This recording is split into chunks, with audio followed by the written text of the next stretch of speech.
Salut à toutes et à tous. Merci de regarder ce nouvel épisode de L'œil de Moumou, la chronique média de Mourad Guichard, diffusée sur la chaîne YouTube du Média, mais également sur le canal 165 de la Freebox, sur Molotov, sur notre site, lemediatv.fr également.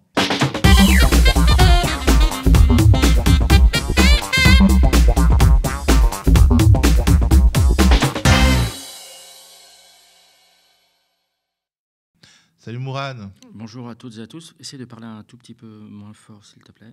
Comment ça?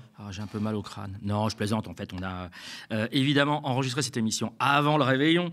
J'en profite pour très sincèrement et très chaleureusement à toutes et à tous, et à toi Théo, et à toute l'équipe du Média évidemment, de vous souhaiter une belle et heureuse année 2025. 2025, c'est vrai que tu te rapproches d'un âge vénérable et c'est peut-être pour ça que tu vas bientôt oublier. Canonique, tu peux le dire très, très clairement, très clairement. Mais on t'aime quand même. Joyeuses années à vous. Et c'est parti. Comme le veut la tradition, on commence par les tops et les flops. Et avant ça, un préambule. D'ailleurs, pour 2025, il faudrait peut-être dans les bonnes résolutions faire un petit bandeau préambule pour l'annoncer, puisque maintenant c'est rentré, ça a inscrit, je crois, dans la chronique. Alors, le préambule va porter sur... ça m'a vraiment fait marrer, je suis tombé dessus. Alors, c'est pas la première fois que je vois ce genre d'exercice de la part de Frontières, donc l'ex-Livre Noir, donc qui est un tract vidéo d'extrême droite, qui n'a rien à voir avec le journalisme. Comme moi, je les ai vus sur le terrain, entre guillemets, notamment dans des meetings de Zemmour que j'avais couverts. Ils sont comme à la maison, voire même plus qu'à la maison. Ils ont carrément leur place, enfin, ils se saluent, ils checkent tout le monde, et ils sont là en tant que militants, très clairement. Et là, il y en a l'un d'entre eux qui s'amuse à faire des vidéos assez régulièrement. Alors, quand il chouinasse pas en disant qu'il est poursuivi, notamment par, je crois, SOS Racisme, il va faire des espèces de trucs in situ, de reportages à l'autre bout de l'Europe pour parler d'immigration et de migrants. Mais alors, regardez la tenue vestimentaire, c'est ça qui m'a fait sourire. Jamais, évidemment, quand on part en reportage, on aurait l'idée de s'habiller comme ça. Et regardez bien, le petit détail qui tue, c'est la veste en bas à gauche de l'écran. Là, je suis à la frontière entre la Grèce et la Macédoine du Nord. C'est un point de passage que les migrants empruntent. On le voit ici, ils ont fait un trou dans le mur. Il y a énormément autour de nous de matériel, cartes SIM, sacs de couchage. On est en train d'enquêter sur les routes de passeurs ici, dans les Balkans. C'est la raison pour laquelle il faut nous soutenir, parce que vous le voyez autour de nous, il n'y a aucun journaliste. Nous, on va continuer à enquêter sur cette route des migrants et des passeurs, aidés par l'Union européenne. Alors, je sais que c'est une tradition initiée par Bernard-Henri Lévy d'aller en costard sur les reportages avec des faux murs. Il parle de murs, vous avez entendu, c'est assez drôle. Il n'y a pas de mur, c'est juste un barbelé. On se demande même si c'est pas un truc pour conserver des animaux. Mais c'est complètement à l'ouest, et c'est évidemment la seule vocation, c'est de pouvoir attirer des gogos qui vont donner de l'argent à je le redis, à ce tract militant d'extrême droite. Donc on est très loin du journalisme. Alors j'avais un autre préambule, c'est toujours le l'INA, dont j'apprécie vraiment le travail des community managers, des gens qui gèrent les comptes sociaux de l'INA, donc sur les réseaux, et qui ont profité de Noël pour rebalancer cette vidéo, alors qu'elle a beaucoup tourné, mais peut-être vous ne l'avez pas vue, et je voudrais vous en faire cadeau, de ce fameux jardinier très très légèrement déprimé. Je vous laisse regarder. Comme Noël, je m'en fous, Pâques, je m'en fous, le Ramadan, je m'en fous. Vous êtes amoureux de vos fleurs, quoi? Non, même pas, je m'en fous même pas aussi. Ah, ça, c'est la mauvaise humeur à la française. Ça, au moins... Les Gaulois réfractaires, comme dirait l'autre. On ne nous le prendra pas. C'est parti pour les tops. Oui, alors j'ai un top particulier à Sébastien Thomas. J'avais jamais fait gaffe, je reconnais. J'avais jamais fait attention parce que j'écoute plusieurs trucs en même temps à chaque fois. J'écoute la radio, les informations radiodiffusées. J'écoute France Musique. Je suis sur mon téléphone très souvent et puis je discute avec les gens de ma famille. Et donc j'avais pas fait gaffe au ton qu'employait Sébastien Thomas, donc qui est journaliste qui fait le bulletin météo sur France Info. Écoutez la manière dont il va présenter les choses. Alors, je ne sais pas si c'est le fait des fêtes ou si il est coutumier de cet exercice, mais en tout cas, j'ai trouvé ça très marrant. Et aux plus anciens, c'est-à-dire de ma génération et de la tienne, accessoirement, Théo. Je suis toujours en train de m'embarquer dans tes affaires des années 80. On n'est pas si éloigné que ça. Ça va sans doute vous parler. Je vous laisse écouter, on en parle juste après. C'est un ciel sans étoiles qui nous surplombe encore. Du flanc ouest aux Ardennes, en passant par le nord, pour conjurer le gris, il faudrait traverser cette ligne sinueuse entre Bayonne et Metz. De ce côté, le bleu décline son nuancier et le soleil d'hiver tient toutes ses promesses. Demain, bleu, justement, sont les températures. Sous le zéro, souvent descendra le mercure. Elles seront de saison en moyenne, en tout cas, jusqu'à 17 degrés attendus à Bastia. On poursuit avec les tops. Il s'agit de santé. Oui, c'est en fait c'est l'affaire dite Mangione. Donc c'est quelqu'un qui a tué, il est présumé être le tueur d'un PDG d'une compagnie privée d'assurance de santé, donc aux États-Unis. Et il y a eu un espèce de courant extraordinaire de soutien à ce garçon, qui en plus, il y a eu un côté aussi, il a une espèce de physique de héros, et donc il y a eu un emballement autour de ça. Et donc, évidemment, dans les premiers temps, ne comprenant rien à rien, beaucoup de médias français, européens, n'ont pas capté, ont condamné, n'ont pas pigé le fond du problème. Évidemment, on n'excuse pas le meurtre d'un être humain, enfin, c'est complètement pas ça le propos. Mais, très courageusement, Anne Senequier, qui est médecin et collaboratrice à l'IRIS, donc l'Institut de recherche Géopo, on avait invité ici Pascal Boniface, qui en est le fondateur et le directeur, et elle est venue courageusement, je le dis très franchement, elle est venue courageusement nous expliquer ce qu'est la vie de ces dizaines de millions d'Américains qui n'ont pas les moyens d'avoir une couverture santé. Je vous laisse l'écouter. Vu de France, c'est vrai que ça semble pas compréhensible, mais je pense qu'il faut vraiment comprendre le système de santé à l'américaine, et c'est un système véritablement phagocyté par une logique marchande, en fait, que ce soit le lobbying des industries pharmaceutiques, que ce soit le système de santé. En fait, aux États-Unis, il n'y a pas d'assurance médicale universelle.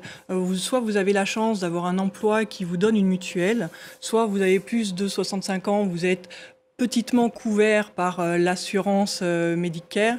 Vous avez Medicaid aussi qui est sur les plus démunis, mais malgré tout, ça reste quand même 30 millions d'Américains qui ne sont couverts par aucune assurance.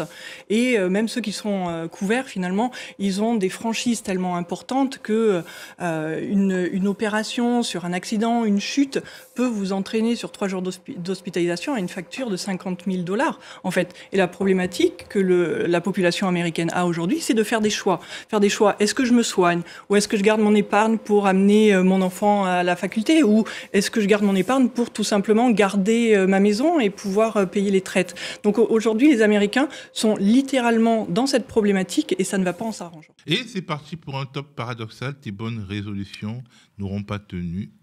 Oui, j'aime bien les tops paradoxaux. Mais c'est toi qui les as créés, je te rappelle. C'était en 2024, si mes souvenirs sont bons. Ça remonte un petit peu, mais pas tant que ça. Oui, mais tu connais l'histoire de Frankenstein? Vas-y. Bah voilà. Ah oui, t'as créé un monstre, d'accord. Oui, ok. Mais non, je m'en lave les mains. C'est pas un monstre du tout. Non, c'est une très bonne idée. Il y a des choses inclassables. Donc c'est Tristan Banon. Alors Tristan, elle porte bien son nom. Elle est un peu poussive. Elle fait partie de l'équipe du Printemps républicain. Alors elle est peut-être pas adhérente, mais enfin c'est la bande organisée du Printemps républicain. Elle écrit dans Franc-Tireur, voilà. Et puis elle a le discours du Printemps républicain qu'elle débite comme ça sur les radios communautaristes de manière assez régulière. Et puis elle est sur les réseaux sociaux. Et là, je vous avais parlé il y a quelque temps des chauffeurs de taxi qui servaient de caution. C'est-à-dire que quand on n'a pas d'argument, on va dire « Ah, le chauffeur de taxi qui m'a conduit jusqu'à la radio, à la télé ou au Sénat ou je ne sais où, m'a dit « Ah, on est bien content que vous ayez voté cette loi. » Et donc, ça donne une espèce de caution en plus populaire. Il y a un côté méprisant, il y a un côté hautain.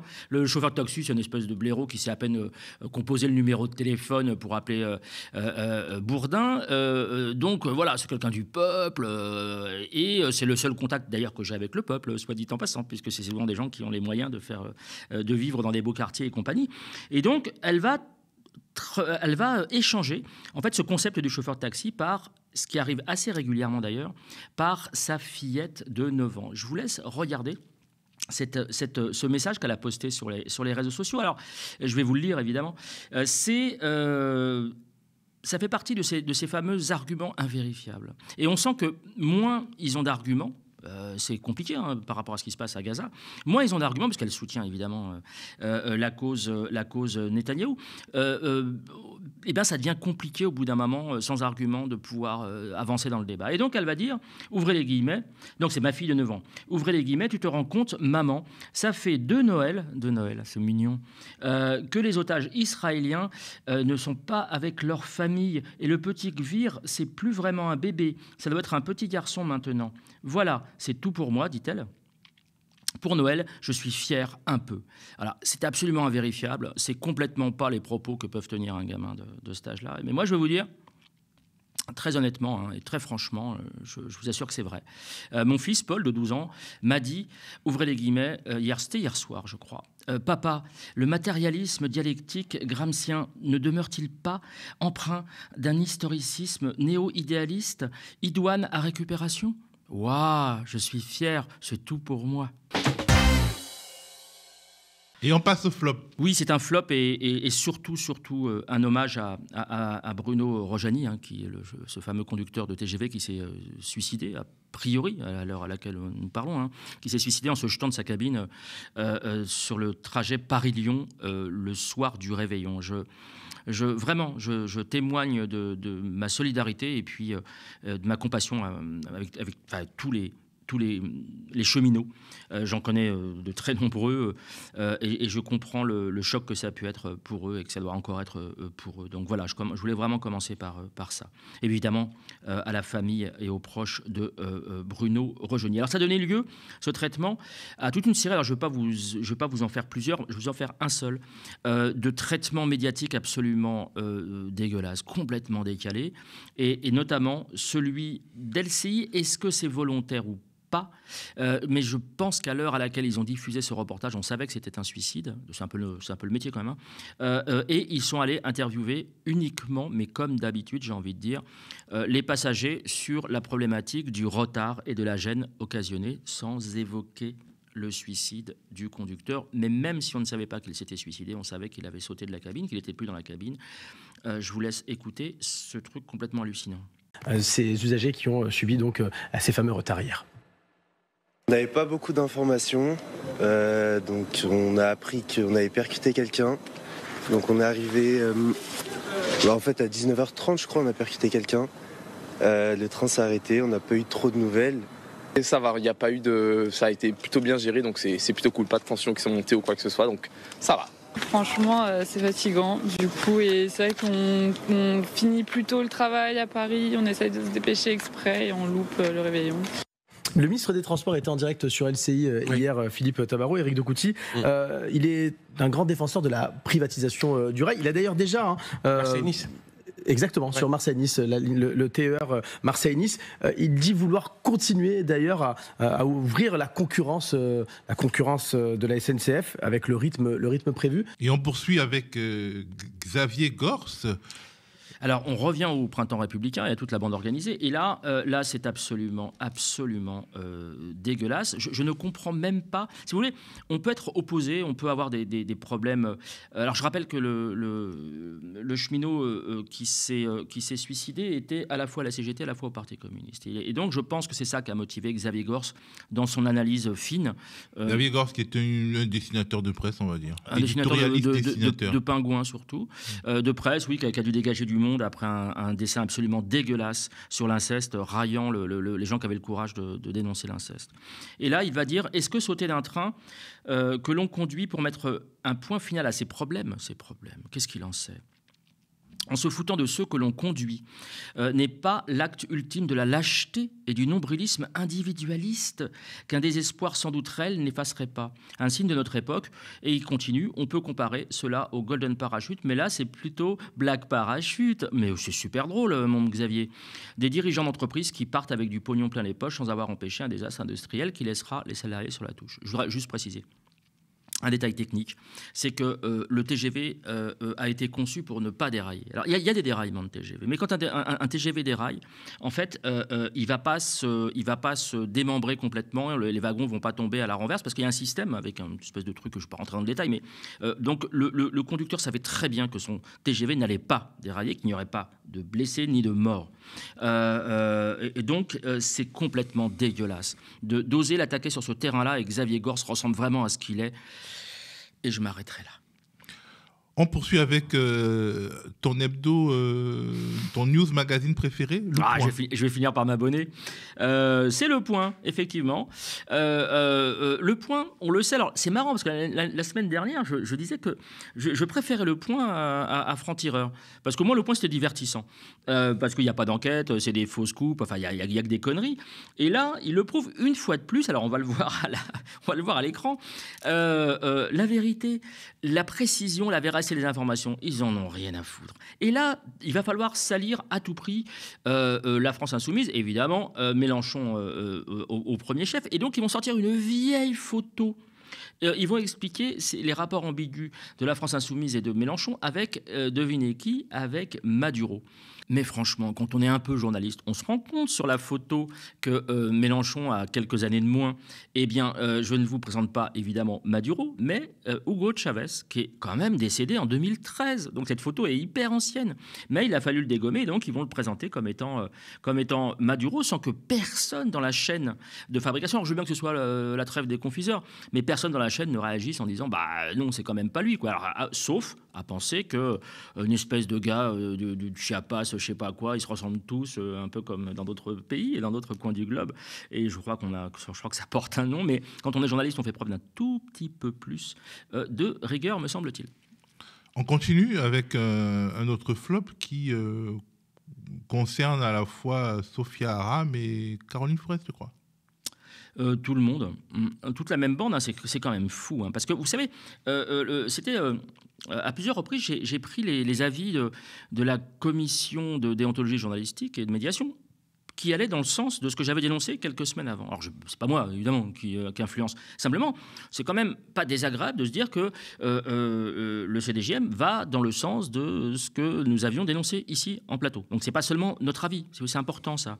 Et donc, concernant toute la bande du Printemps républicain et de Franc-Tireur, ou Franc-Cireur, on l'appelle comme on veut, ils ont gravi une marche supplémentaire dans l'abjection.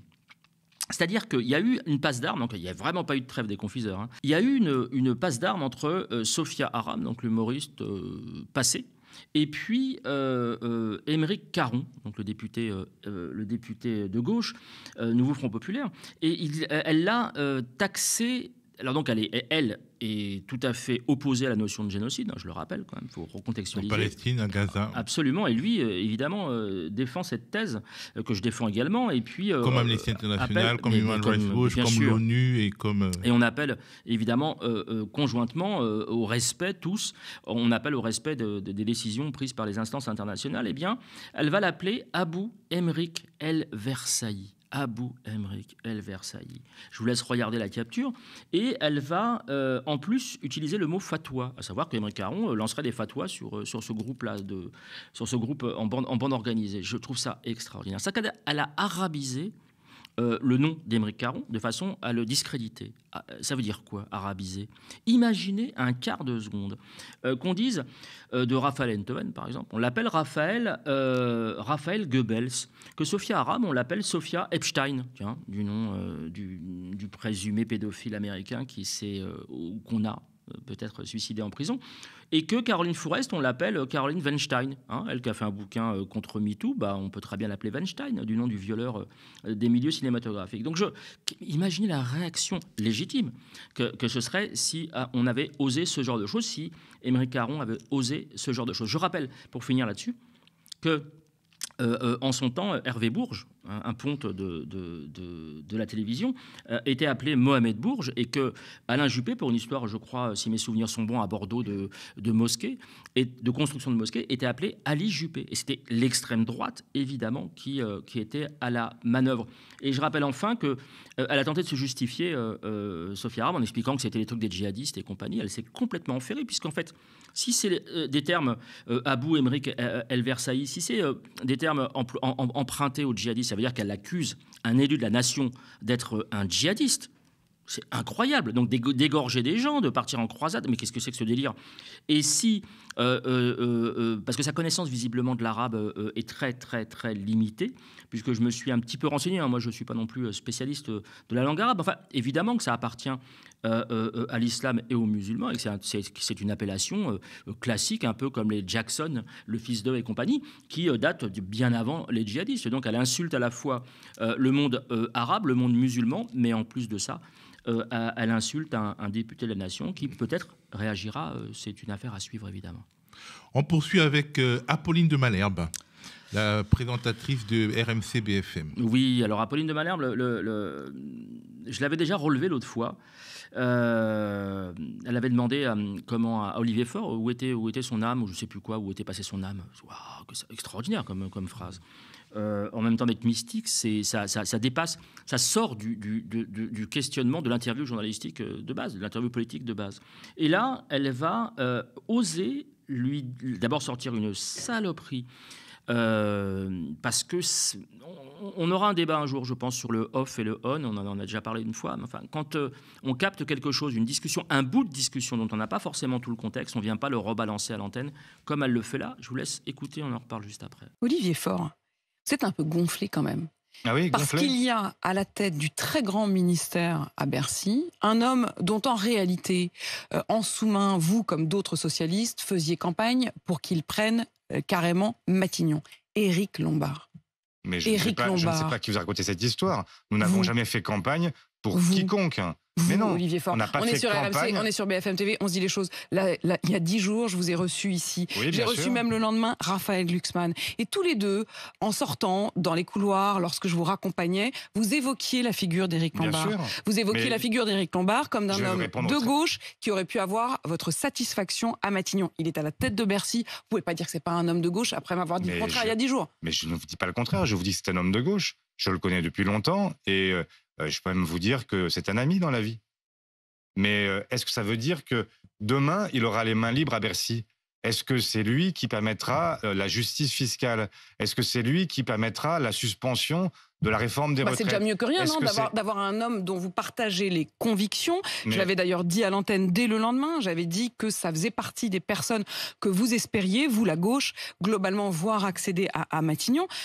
Ça veut dire qu'il va sans doute quand même pouvoir peser un peu dans ce gouvernement. Mais j'espère qu'il pèsera. C'est pour ça que je vous dis que j'attends de voir ce qui se passera le 14 janvier. Alors, simplement, d'entrée de jeu, qu'est-ce que dit Apolline de Malherbe? Vous êtes gonflé, Olivier Faure. Je ne suis pas certain, je ne sais pas, toi, d'ailleurs, ça m'intéresserait d'avoir ton avis. Si tu as déjà sorti ça à quelqu'un que tu as interviewé. Non. Vous êtes gonflé. On ne sort pas ça d'emblée comme ça. Et elle ne le ferait pas. On va attendre la prochaine interview. Et si ça sort dans le cadre d'une controverse. Ce n'est pas le premier mot, ce n'est pas un mot d'accroche sur un sujet. Évidemment, c'est qu'il y a un a priori, comme tu le dis. On va attendre la prochaine interview de Manuel Valls, qui est revenu aux affaires, qui est quand même l'employeur de son mari. Et il a été très longtemps directeur de sa communication quand il était à plusieurs postes. Donc, ils sont très, très, très proches avec Manuel Valls. Je l'avais démontré ici que quand elle le reçoit, c'est tout à fait sympa, tout à fait convivial. Donc, on attend la prochaine interview de Manuel Valls, dont on va reparler, je crois, dans quelques instants. Et bien justement, Manuel Valls, c'est l'objet de ton décryptage dans la rubrique Au microscope. Oui, alors il y a eu un espèce de drame, de drama pendant cette période de fête avec Manuel Valls, donc qui a été nommé au gouvernement, ce que je disais tout à l'heure. Et on va revenir sur les faits. Tout est parti en fait de l'intervention d'un auditeur sur France Inter, alors qu'à vous savez, quand on appelle France Inter, ou d'autres radios d'ailleurs, on a toujours une opératrice ou un opérateur au téléphone qui va vous demander quelle est votre question, quelle est votre intervention, quel est votre témoignage, qui va peut-être le prendre en compte, qui va le mettre de côté, et puis on vous rappelle. D'accord ? Ensuite, un technicien vous a à l'antenne pour régler le micro et tout ça. Donc, c'est filtré, c'est hyper filtré, sauf que, évidemment, si vous posez la question idéale et attendue, vous allez passer à l'antenne. Et c'est ce qu'a fait cet auditeur, je présume, pour en fait... Un auditeur qui s'appelait Jean-Noël. Oui. Déjà, ça a l'air d'un canular. Ouais, tout à fait. Mais bon, sauf que France Inter a son numéro de téléphone, du coup. Mais il va égrener, vous allez l'entendre, il va égrener en fait tous les griefs qu'il a contre Manuel Valls et qu'on a a priori contre Manuel Valls, puisqu'il a le parjure. Au moment de la primaire à gauche, il avait signé comme quoi il allait soutenir le gagnant, quel qu'il soit. Et évidemment, il a largué Hamon en race campagne avec le résultat qu'on sait. Ensuite, il est parti en Espagne en disant qu'il ne reviendrait pas, que toute sa carrière sera faite là-bas. Il a côtoyé l'extrême droite. Il est ensuite revenu, écrit un bouquin sur le sang qui coule dans ses veines, machin bidule. Enfin bon, et puis il a tapé à toutes les portes, on va le voir juste après, pour essayer de revenir sur la scène. Donc, légitimement, il aurait pu, Jean-Noël, s'arrêter là, mais il allait un tout petit peu plus loin dans son propos. Je vous laisse écouter. Jean-Noël, bonjour. Oui, bonjour France Inter et merci de me prendre à l'antenne. Je voudrais dire à Monsieur Valls qu'il a participé sous Hollande à la destruction de la gauche, qu'il a trahi le PS et son candidat Benoît Hamon, qu'il s'est exilé en Espagne et s'est fait jeter, qu'il cherche à se rallier à Macron et n'a pas été élu. Vous devriez avoir honte. Vous êtes le pire des traites, Monsieur Valls. Toute la France a honte de vos comportements. Vous êtes pire qu'un étron. Jean-Noël, s'il vous plaît, je vous coupe. Les insultes n'ont pas leur place sur cette antenne. Par ailleurs, ce n'était pas la question qui était prévue, puisqu'il y a, vous le savez, un filtrage au standard de France Inter. Et Je ne suis pas favorable aux insultes, à quelque niveau que ce soit. Ce n'est pas mon truc. Même quand c'est le président du Sénat qui dit « ferme ta gueule » et ainsi de suite, je suis pas fan de ça. Et puis, je rappellerai quand même que, par exemple, Raphaël Enthoven, très récemment, à propos de quelque chose de tout à fait discutable, qui était un fait divers dont on n'a toujours pas le fin mot de l'histoire, je ne vais pas revenir dessus, a traité par écrit, tout simplement par écrit, Mélenchon de connard avant de retirer son tweet, parce qu'il réalisait que c'était peut-être pas la vérité et qu'il n'avait pas le fin mot de l'histoire. Donc il faut peut-être un peu se détendre sur ces questions-là. Même si on condamne, il faut condamner du coup de tous bords, et pas seulement du côté des gens qui parlent de Valls en ces termes peu amènes. Alors, j'égrenais quelques-uns des griefs. Valls, par exemple, est-il raciste ? On va vérifier. Je vous laisse regarder ou revoir cette séquence. C'est à propos d'une scène qui date un tout petit peu lorsqu'il était maire d'Évry. Je vous laisse écouter. Qui fait polémique, c'est Direct 8, la chaîne Direct 8 qui l'a diffusée. Vous étiez à Évry, dans l'un des quartiers d'Évry où se déroulait une brocante.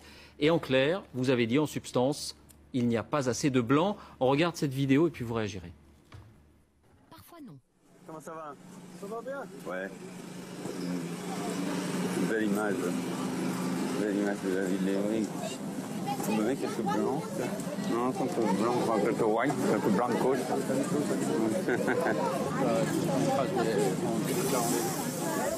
Valls raciste? Si peu. Alors, pour la petite histoire, comme il a été pris la main dans le pot de confiture, il ne pensait pas évidemment que ça allait sortir, les blancos, mets-moi plus de blancos, c'est clair, net et précis. Il va expliquer que c'est pour qu'il y ait plus de mixité. Il veut que les blancs cohabitent avec des gens du Maghreb, d'Afrique subsaharienne et compagnie. C'est complètement... United Colors. Mais c'est ça. Mais alors dans ce cas-là, dans ce cas-là, quand tu étais Premier ministre, pourquoi tu n'as pas décidé que dans les beaux quartiers de Paris, il y ait plus d'immigrés, de façon à faire une réelle mixité, on propose à des gens de Seine-Saint-Denis, par exemple, de venir habiter dans le 6e arrondissement, à côté du Café de Flore, de façon à prendre une tisane avec BHL tous les midis. Alors, il y a des personnalités qui sont intervenues, notamment dans le débat, et qui sont venues à sa rescousse. Alors, vous imaginez lesquelles ? Je ne veux pas vous faire de dessin, mais choqué par le fait qu'on le traite de sous-étron, ça va, c'est pas ouf non plus. Faut pas dramatiser les choses. Et puis il y a des violences quand même autres. C'est quand même marrant qu'ils se bloquent sur un mot alors qu'il y a quand même des choses beaucoup plus violentes. Je pense notamment à Mayotte. Et il y a par exemple Frédéric Dabi qui est venu à la rescousse, donc un célèbre sondeur, et qui lui a trouvé des qualités. Et c'est assez marrant et paradoxal à la fois, je reprends le mot que tu aimes bien, compte tenu de la cote d'impopularité totale et extraordinaire de Manuel Valls. Il va quand même réussir à lui trouver des qualités via soi-disant la parole des Français. Je vous laisse écouter. La cote de Manuel Valls est plutôt basse pour une première cote, mais il y a dans les enquêtes qualitatives des éléments positifs à son écart. On se souvient c'était le Premier ministre lors des 2 terribles années, 2015, Charlie et 13 novembre, Absolument. et 2016, Nice et Saint-Étienne du Rouvray. Il incarne les valeurs de laïcité, d'universalisme. Et c'est vrai que le ressentiment des Français, c'est moins sur ce qu'il est et ce qu'il croit que ce qu'il a fait en termes de parcours. Beaucoup n'ont pas compris ce départ en Espagne qui était irréversible, puis son retour en France. Mais je pense que il est parti depuis assez longtemps. Il n'a plus exercé de responsabilité nationale depuis 2017. Alors son collègue Brice Teinturier, alors lui, il va lâcher la rampe complètement, il va beaucoup plus loin. Et il va tenir un propos complètement lunaire qui m'a rappelé en fait au moment du drame de Charlie Hebdo. Vous savez, quand il se passe quelque chose de terrible en France, il y a toujours, depuis quelques années, sur les réseaux sociaux notamment, il y a toujours, ou à l'époque c'était les humoristes qui le faisaient, il y a toujours quelqu'un qui trouve le mot juste pour faire respirer un peu, détendre les gens. Et au moment où il y avait, le jour même de l'affaire des frères Kouachi, quelqu'un avait écrit sur les réseaux, ouvrez les guillemets, on peut leur reprocher des trucs, donc aux frères Kouachi, les terroristes de Charlie Hebdo, mais depuis le début, ils roulent français. Et j'avais trouvé ce tweet, je n'étais pas le seul, on était des milliers à le retweeter, parce que ça faisait du bien de dire, voilà, on va s'arrêter sur une petite connerie, parce qu'ils n'ont fait que rouler avec des voitures françaises, Peugeot, Renault et compagnie. Là, il va faire exactement la même chose, mais alors en beaucoup plus sérieux, lui, pour le coup, c'est pas du tout du premier degré, c'est pas du tout du 114e degré, c'est du premier degré, je vous laisse écouter. Non, mais la haine que cristallise Manuel Valls à son égard est absolument incommensurable, c'est sidérant. On peut lui reprocher des tas de choses, on peut lui reprocher de ne pas avoir soutenu Benoît Hamon au moment de la primaire socialiste, quand il a perdu la primaire socialiste. Est-ce que ça vaut tant de haine? Elle s'ancre dans autre chose. Donc elle s'ancre dans quoi très précisément? Dans cette volonté, c'est une constante chez lui, de défendre les valeurs de la République et une forme d'autorité qui justement fait débat à gauche, mais c'est ça qu'on lui reproche, de tenir sur cette ligne. On la partage ou on la partage pas, il tient sur cette ligne, elle est en tous les cas respectable et elle ne vaut pas tant de haine.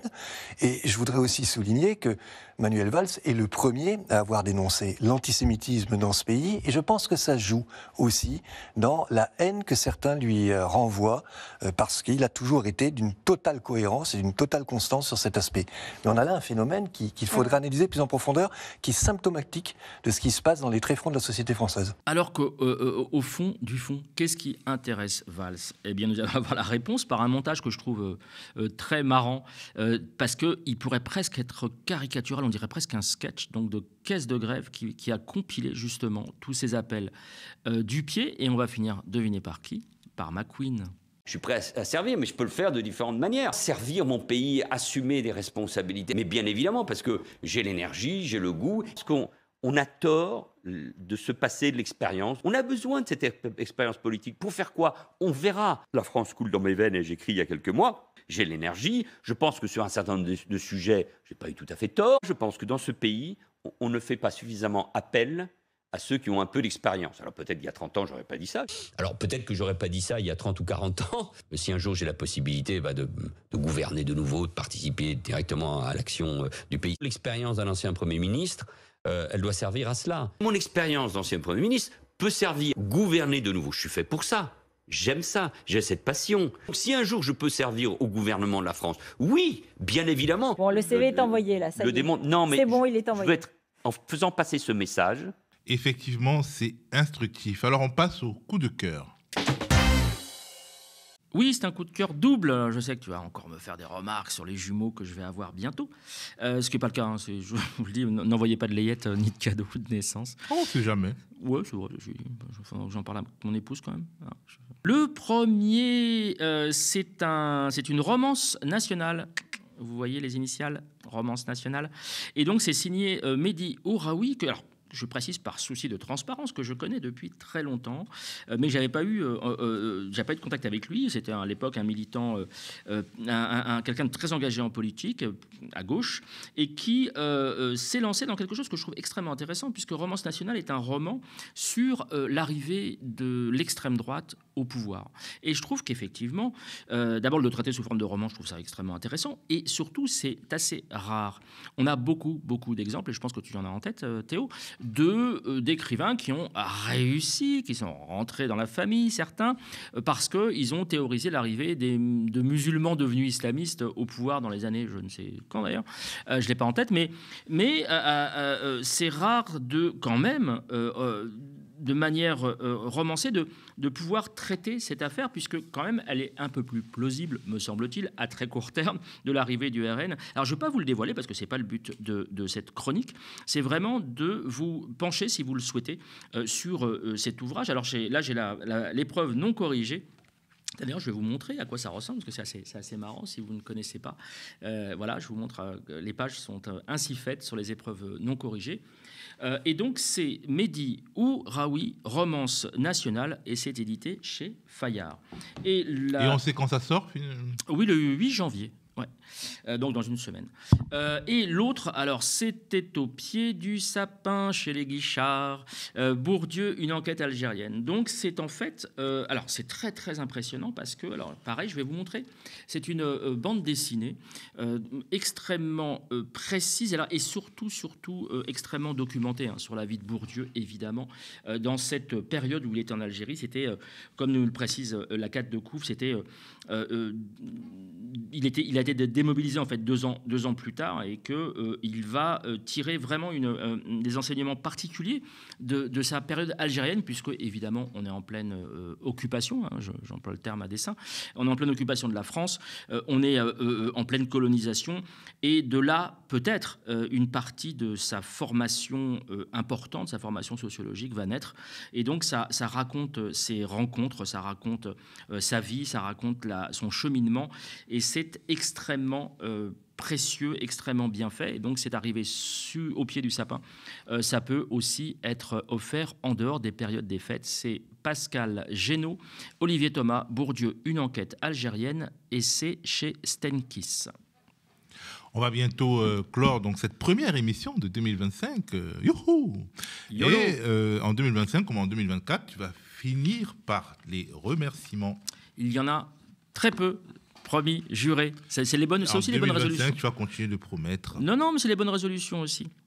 Alors, sur les réseaux, je voulais saluer et remercier Néo Anderson, que vous pouvez retrouver notamment sur Twitter, Rachobak également, Zeida, j'espère que je prononce correctement, Zeida123, alias Zelda, également sur les réseaux, mais pas que, Taoufik Tahani, sans accent, je suis désolé, président d'honneur de l'association France-Palestine Solidarité. À travers lui, évidemment, je salue tous les militants, les camarades, et puis tous les gens qui me préviennent régulièrement des manifestations diverses et variées, que j'essaye de relayer, et puis auquel, quand je suis présent évidemment sur place, je participe.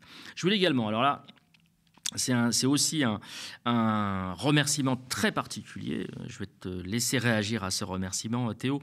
C'est à Nefissa de Vénissieux qui a offert à sa sœur Groupie 20, on en a parlé déjà ici, et son petit chaton, qui en fait nous a découvert il y a très peu de temps, et puis elle a dit à Noël, non, je ne veux pas de cadeaux, je veux que vous fassiez des cadeaux à des médias indépendants, et Nefissa de Vénissieux a fait un cadeau pour le média en général et pour notre chronique en particulier. Qu'est-ce que ça t'inspire? Ça fait chaud au cœur. C'est vraiment un très beau cadeau de fin d'année, un bel encouragement à continuer. Absolument. Alors le dernier remerciement et le coucou confraternel va à Info Gaucho, qui vient de sortir. C'est un collectif, donc c'est sur Internet, Info Gaucho. C'est un collectif d'information sur les mouvements sociaux, sur les luttes sociales du côté d'Orléans et aux alentours. Et puis écoutez, je m'en fais volontiers le parrain à leur demande. Et donc je vais suivre. Et puis s'il y a des choses qui me semblent intéressantes à vous communiquer, évidemment je le ferai. Mais in fine, les remerciements après cette année presque et demie vont vraiment à vous toutes et à vous tous. Je vous remercie infiniment de nouveau en vous représentant mes voeux. Je vous remercie vraiment pour votre fidélité et puis votre attachement à cette chronique. J'avoue que je ne m'y attendais pas et j'en suis extrêmement et agréablement surpris, et c'est vraiment génial de pouvoir, en plus, sur les réseaux sociaux notamment, échanger avec vous, même si je n'ai pas toujours le temps de vous répondre. Merci Mourad, merci à vous de nous regarder et d'avoir regardé une fois de plus l'œil de Moumou sur la chaîne YouTube du Média, sur le canal 165 de la Freebox, sur Molotov et sur notre site internet lemediatv.fr. Le Média, en période de campagne comme hors période de campagne, ne vit que des dons et des abonnements de celles et ceux qui le soutiennent et qui le regardent et qui l'aiment. Si vous le pouvez, allez donc sur lemediatv.fr/soutien et donnez-nous de la force, donnez-vous de la force. Restez connectés aux médias.